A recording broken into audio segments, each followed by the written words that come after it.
करीम अम्मा बाद फ़अऊज़ु बिल्लाहि मिनश शैतानिर रजीम बिस्मिल्लाहिर रहमानिर रहीम क़द नरा तक़ल्लुब वजहिका फ़िस समाइ फ़लनुवल्लियन्नका क़िब्लतन तर्ज़ाहा फ़वल्लि वजहका शत्रल मस्जिदिल हराम व हैथुमा कुन्तुम फ़वल्लू वुजूहकुम शत्रह व इन्नल लज़ीना ऊतुल किताब लयअलमूना अन्नहुल हक़्क़ु मिर रब्बिहिम वमल्लाहु बिगाफिलिन अम्मा यअमलून सदक़ल्लाहुल अलियुल अज़ीम। दुरूद शरीफ पढ़ो। अल्लाहुम्मा सल्लि अला सय्यिदिना व सनदना व हबीबना व मौलाना मुहम्मदन नबिय्यिल उम्मी व अला आलिहि व बारिक व सल्लिम अलैहि बिअददि कुल्लि मालूमिन लक दाइमन अबदा। अल्लाह तबारक व तआला जा तमां असांजे मथां अहिड़ा गणिया करम ऐं एहसान आहिनि जो अल्लाह रब ज़ुल जलाल तव्हां असांखे मग़रिब जी निमाज़ बा जमात नसीब फरमाई ऐं उन खां पोइ क़ुरान पाक जे हिन बाबरकत दर्स क़ुरान जे महफ़िल में वेहण जी तौफ़ीक़ बि इनायत फरमाई। गुज़िरियल आयतुनि जे अंदरि अल्लाह तबारक व तआला तहवील क़िबला जो मसालो बयान फरमायो हो जो इब्तिदा में बैतुल मुक़द्दस जे तरफ़ नमाज में मुंहुं करे बीहंदा हुआ। हुकुम भी इहो हुयो कि 16-17 महीना हुज़ूर अलैहिस्सलातु वस्सलाम जन इब्तिदा में नमाज बैतुल मुक़द्दस जे तरफ़ मुंहुं करे पढ़ी। बाद में अल्लाह तबारक व तआला हुकुम फरमायो। अॼोकी आयत इन ॻाल्हि खे अञा वाज़िह कंदे हीअं बयानु कयो आहे त हुज़ूर अलैहिस्सलातु वस्सलाम जन जी दिली तमन्ना ऐं ख़्वाहिश इहा हुई त जेकर अल्लाह तबारक व तआला मूंखे अबे इब्राहिम अलैहिस्सलाम वारो क़िबलो अता फ़रमाए। बल्कि अॼोकी आयत त एतिरी वज़ाहत कंदे फरमायो अल्लाह ताला पंहिंजे हबीब सल्लल्लाहु अलैहि वसल्लम जन जो उहो प्यार भरियो अंदाज़ बयानु कयो आहे।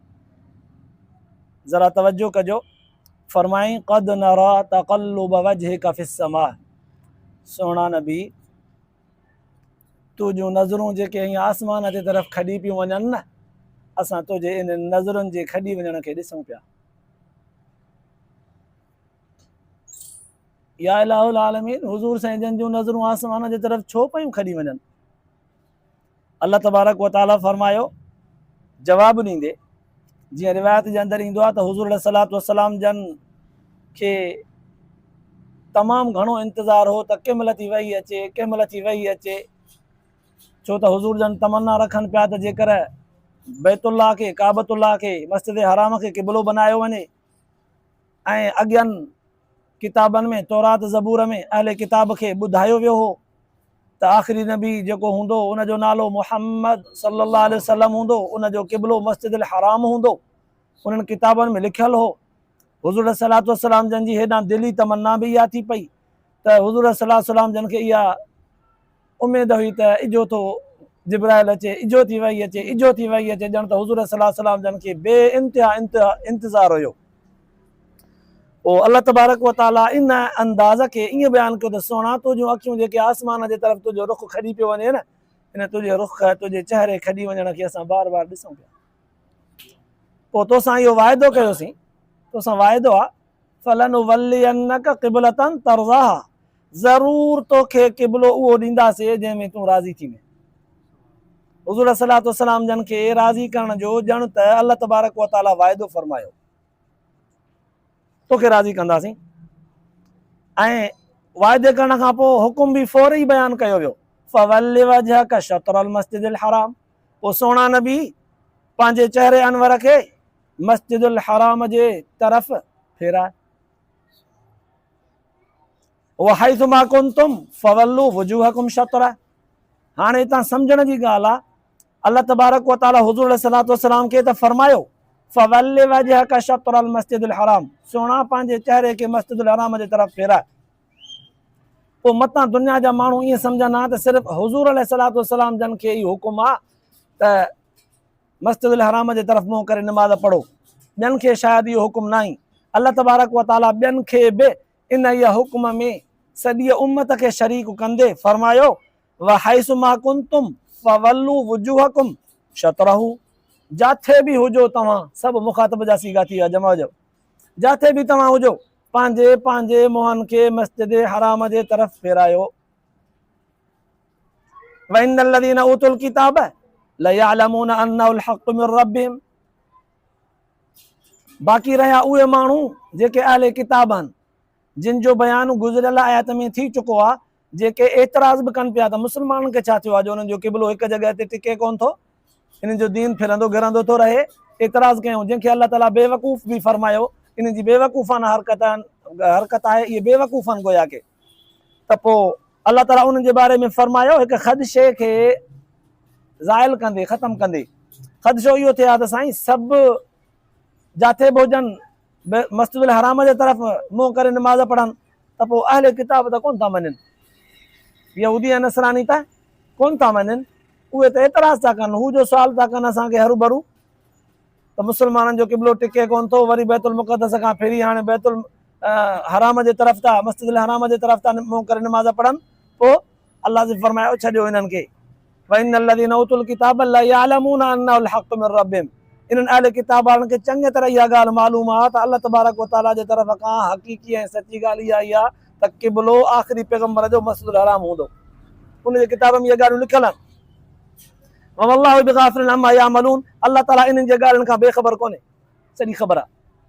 माना मुस्लमाननि खे तसली ॾिनी वई त तव्हां इन्हनि जे चिमे गोन में न अचो, असांखे इन्हनि जे ॻाल्हियुनि जी सॼी ख़बर आहे। इहे एतिराज़ कनि था, फुज़ूल आहे इहो, बाक़ी हिनखे सॼी अंदरूनी तौर ते मालूमात आहे त आख़िरी पैगंबर जो क़िबलो मस्जिदुल हराम हूंदो, मालूमात आहे हिनखे किताब जे ज़रिए ॾिनी वई आहे इहा तालीम। ऐं छाजे करे था चवनि, इहो हिकिड़ो महज़ हिन जो साड़ो आहे, हसद आहे, असां हिन जे ॻाल्हियुनि खां बाख़बर आहियूं, बेख़बर न आहियूं। हाणे हिन आयत जो ज़ाहिरी ख़ुलासो इहो ई हो। गहरी नज़र सां ॾिसबो त अल्लाह तबारक व तआला हुज़ूर सलातो वसलाम जन खे मस्जिदुल हराम जे तरफ़ निमाज़ में मुंहुं करण जो हुकुम फरमायो। हालांकि मस्जिदुल हराम इहा त तमामु वॾी एराज़ी आहे, हुदूद हरम, ईअं चयो वञे हा न क़िबले जे तरफ़ या काबे जे तरफ़, जीअं काबतुल्लाह जे क़िबले जे तरफ़ चौधारी बीही करे निमाज़ पढ़ंदा आहियूं, ईअं चयो वञे हा।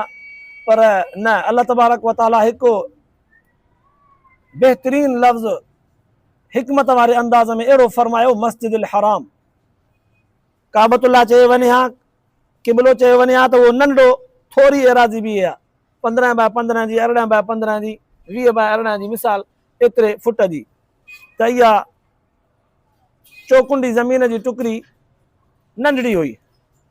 पोइ सॼी दुनिया जा माण्हू इन ते जॾहिं सिध करे निमाज़ पढ़नि त ॾुखियो थिए हा, ॾुखियो थिए हा, ज़ाहिर आहे। हाणे उतां ओलह ऐं ओभर जे कुंड ते जेकॾहिं माण्हू हुजनि त उहे विच ते रुख कीअं कनि, फिरी बि सघे थो, सिज त असांखे बज़ाहिर लहंदे ओलह जे तरफ़ नज़र थो अचे, पर ओलह जे तरफ़ मुंहुं रुगो कबो बि त असां त सम्झंदासीं सिज जे मुंहुं आहे, पर रुख असांजो हले किथे वञी बीहंदो सिधो अंदाज़ो न थिए हा। लिहाज़ा असांजो निमाज़ूं कोन थियनि हा, छो त क़िबलो सोढ़ो थी पवे हा त असांजो सिधो रुखो न थिए, सॼी दुनिया जे माण्हुनि जो होॾां मुंहुं करे बीहणु आसान कोन हो, आसान न हुयो त निमाज़ूं बि न थियनि हा। त पोइ अल्लाह तबारक व तआला इन जे करे नंढे क़िबले खे ख़तमु करे वॾी एराज़ी मस्जिदुल हराम खे काबे तौर ते हुकुम फरमायो त इन जे तरफ़ निमाज़ पढ़ो मुंहुं करे। त हाणे जॾहिं मस्जिदुल हराम जे तरफ़ रुख करे निमाज़ पढ़ण जो हुकुम थियो त मस्जिदुल हराम हिकिड़ी वॾी एराज़ी आहे, इन वॾी एराज़ीअ ते मुस्लमान किथां बि बीही करे जेकॾहिं रुख कंदो त इन वॾी एराज़ी जी तरफ़ थींदो ई थींदो। हता कि हिकिड़ी रिवायत जे अंदरि ईअं बि ईंदो आहे, हुज़ूर सलातो वसलाम जन फरमायो त ॾखिण ऐं उतर जे तरफ़, ॾखिण ऐं उतर जे विच में इहो विच सॼो क़िबलो आहे, ॾखिण ऐं उतर जो विच सॼो, हाणे हेॾां ॾखिण हेॾां उतर, इहा सिमत सॼी हली वई, विच सॼो क़िबलो आहे। पोइ हिन में वॾी एराज़ीअ जे हुजण जे करे ॼण त इहा गुंजाइश मिली वई त को माण्हू सफ़ा क़िबले जे सिध खां अगरि थोरो फिरियल बि हूंदो त बि निमाज़ थी वेंदी। हाणे हिन में खोड़ सारा मसाला निकिता। हिकिड़ी हिकमत इहा हुई त सॼी दुनिया जा मुस्लमान पंहिंजे पंहिंजे इलाइक़े में पंहिंजे पंहिंजे घर मां जेकॾहिं मुंहुं करे निमाज़ पढ़नि त पोइ उहे कीअं थोरे निशाने खे सिधो वठनि, तंहिंजे करे निशानो वॾो मस्जिद हराम रखियो वियो। हिकिड़ी हिकमत इहा हुई। ऐं ॿियो हिन दुनिया जो निज़ाम आहे अल्लाह तबारक व ताला बनायो आहे वॾी हिकमत सां।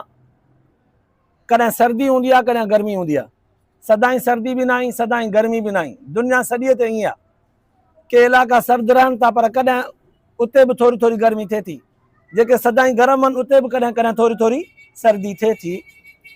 त पोइ सिज जो रुख ऐं ज़मीन जो रुख, सिज जो दाइरो जेको आहे सिज फिरे थो ज़मीन जे चौधारी ऐं पंहिंजे महवर मरकज़ ते बि फिरे थो, ज़मीन बि फिरे थी।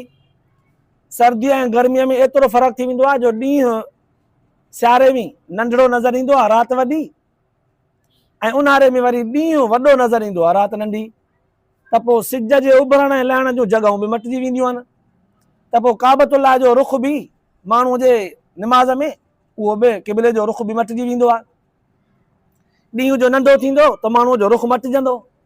जीअं शरह चिगमीनीअ वारे बुज़ुर्ग लिखियो आहे त 48 डिग्रीअ जे हिसाब सां इंसान जो रुख सर्दी ऐं गर्मीअ जे हिसाब सां फिरंदो आहे।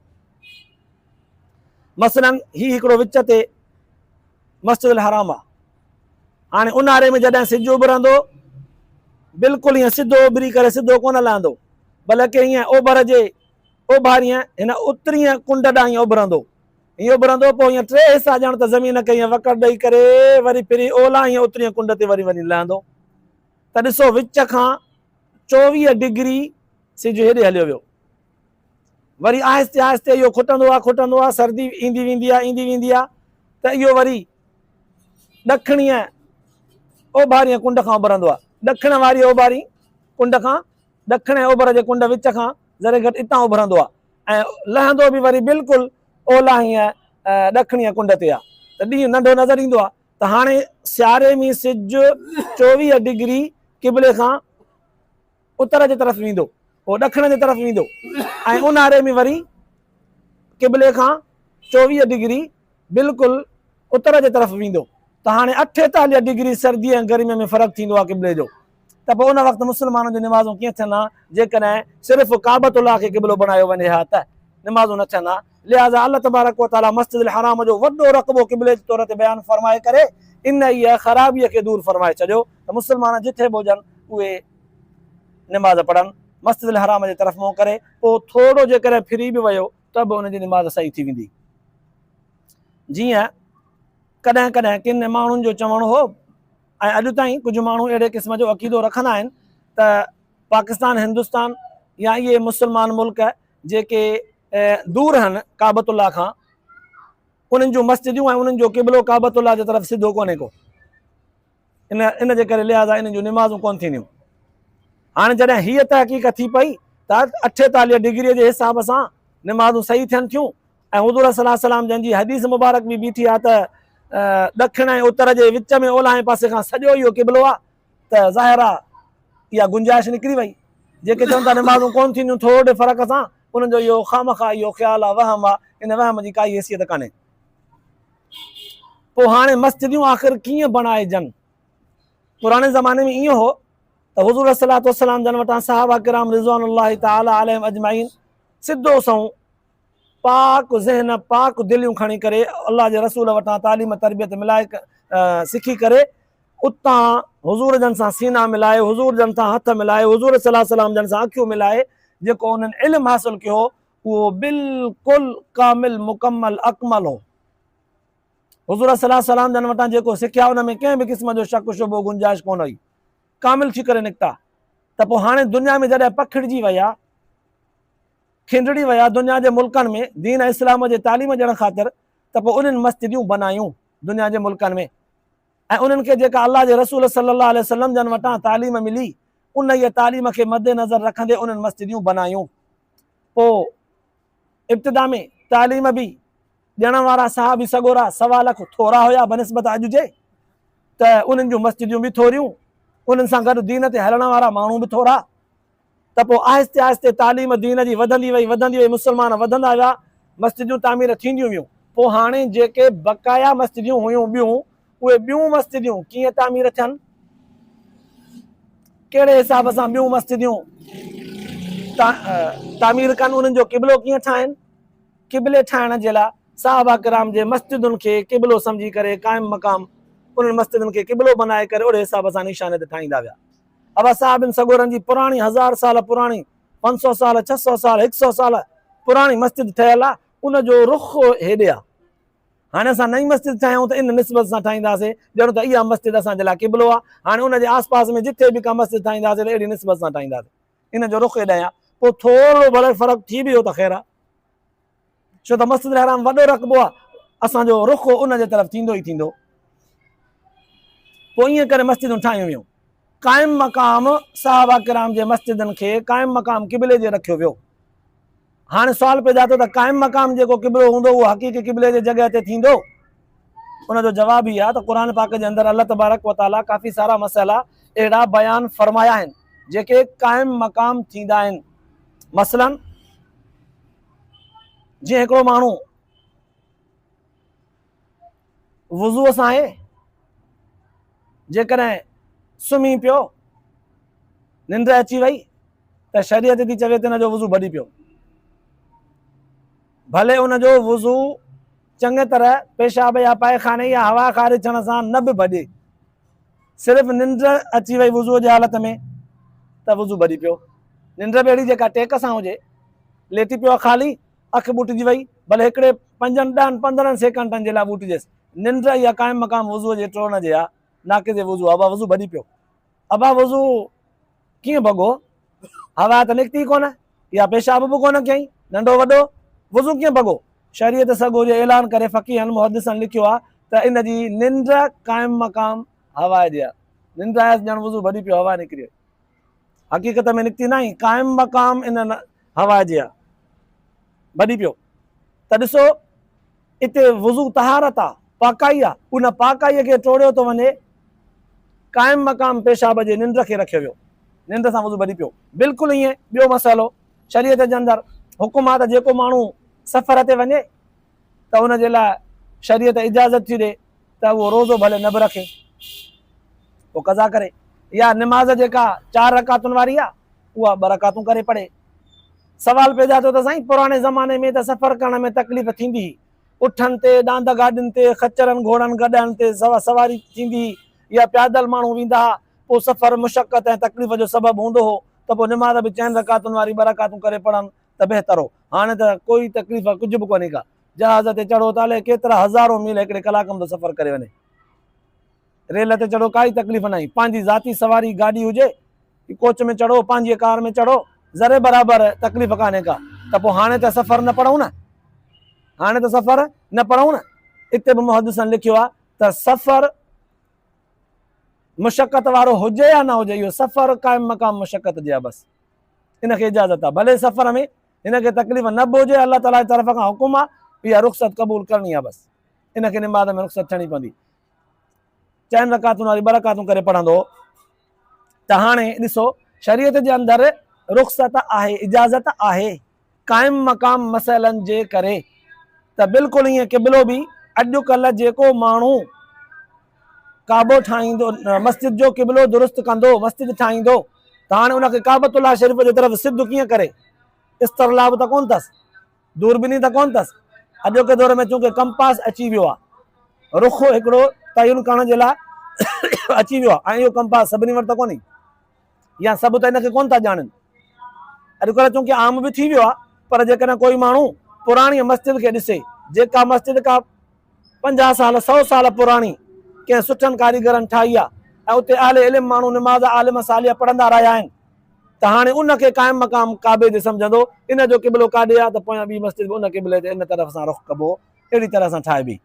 हाणे इन मस्जिद खे पुराणीअ खे क़ाइम मक़ाम क़िबले जे बनाइबो, जीअं क़ाइम मक़ाम निंड खे वुज़ूअ जो नाक़िज़ चोड़नो बनायो वियो आहे, जीअं क़ाइम मक़ाम सफ़र खे मुशक़त जे बनायो वियो आहे, अहिड़ी तरह सां। त अल्लाह तबारक व तआला इन आयत जे ज़रिए ॼण त हिकिड़ियूं काफ़ी सारियूं हिकमतूं बि बयानु फरमाए छॾियूं। उहे हिकमतूं आसानीअ जूं आहिनि, उम्मत मोहम्मदी जे लाइ चूंकि आसानी आहे। अल्लाह तबारक व तआला बनिस्बत ॿियनि शरीयतुनि जे शरीयत मोहम्मदीअ खे आसान कयो आहे। इन आसानीअ जे बुनियाद ते काबतुल्लाह खे न बल्कि मस्जिद हराम खे क़िबलो नाले सां बयानु कयो वियो त मस्जिद हराम जे तरफ़ मुंहुं करे निमाज़ पढ़ो, ऐं मस्जिद हराम जो रक़बो जेको आहे उहो वॾो आहे, एराज़ी वॾी आहे, तमामु वॾी हद आहे। हाणे त वेतर हिन वक़्तु 2025 में त चवनि था मनसूबो अहिड़ो आहे जो उते हुदूद हरम जे आस पास में जेके तामीर थियल आहिनि जॻहूं होटल उहे सभु ड्राए करे अञा एराज़ी वधाइनि था। अञा इहो रक़बो वधंदो त अञा क़िबले में आसानी थींदी। त अलाह तबारक व ताला उम्मत मोहम्मदीअ खे आसानी करे ॾिनी आहे ऐं उनजे मथां जेके एतिराज़ कनि था अहले किताब यहूदी ऐं नसरानी उन्हनि जे एतिराज़नि खे रद्द करण जे लाइ अलाह ताला फरमायो इन्हनि खे सॼी ॼाण आहे त असुल हक़ काबतुल्लाह जो निमाज़ में मस्जिद हराम जे तरफ़ मुंहुं करे पढ़ण वारो फ़ैसिलो ई बिल्कुलु हक़ीक़ी ऐं सही आहे, छो त उनखे पंहिंजे किताब तौरात ज़बूर जे ज़रिए इंजील जे ज़रिए इहा तालीम ॾिनी वई हुई त आख़िरी पैगम्बर जो क़िबलो मस्जिद हराम हूंदो हो। पोइ हाणे उनखे जॾहिं सॼी ख़बर आहे पोइ हाणे जेको एतिराज़ कनि था न एतिराज़ कंहिं मसइले ते ज़िदियत जे बुनियाद ते था कनि, साड़ ऐं हसद जे बुनियाद ते। वमल्लाहु बिगाफ़िरिन अम्मा यामलून, अल्लाह से फरमायो त असां हिननि जे ॻाल्हियुनि खां वाक़ुफ़ आहियूं, बेख़बर न आहियूं, बाख़बर। त अल्लाह तबारक व ताला तव्हां असांखे बि इन ॻाल्हि जे इन आयतुनि जे ॿुधण ऐं ॿुधाइण खां पोइ तशफ़ी जो मामिलो फरमाए, ॿुधण ऐं ॿुधाइण खां पोइ आख़िरत जे लाइ निजात जो ज़रियो बनाए, अमल जी तौफ़ीक़ नसीब फरमाए। आख़िर दावाना अल्हम्दुलिल्लाहि रब्बिल आलमीन।